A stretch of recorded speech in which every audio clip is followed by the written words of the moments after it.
Hello everyone, and welcome to the Upper Trosnett Advent Calendar for today. I'm going to speak about Bethlehem, the house of bread. The little town of Bethlehem is a place that quickly springs to our minds at this time of the year as the birthplace of Jesus. But there are many interesting facts about Bethlehem that most of us may be unaware of.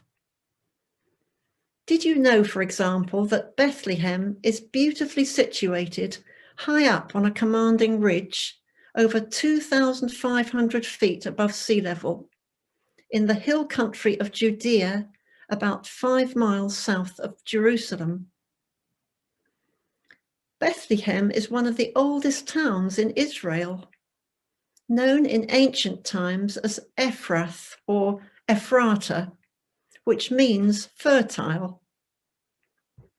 The Hebrew name Bethlehem means house of bread, and the fertility of the soil around the town meant that food was always plentiful, with abundant harvests of grain, as well as grapes, figs, and almonds being gathered every year.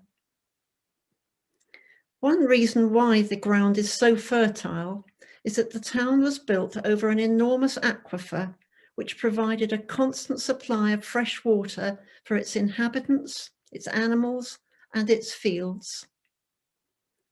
300 years before Jesus was born in Bethlehem, a reservoir had been constructed there, and the town was originally built to guard its precious water supply, which was vital not only for Bethlehem, but also for Jerusalem.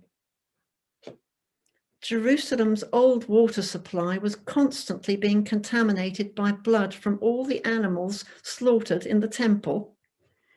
And with huge numbers of Jewish pilgrims visiting Jerusalem all through the year, the need for clean, fresh water was great.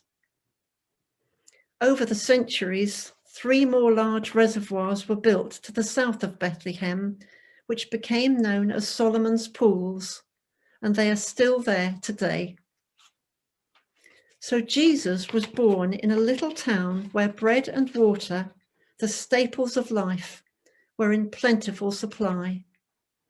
And later on, during his ministry, Jesus would say of himself, "I am the bread of life. Whoever comes to me will never be hungry, and whoever believes in me will never thirst."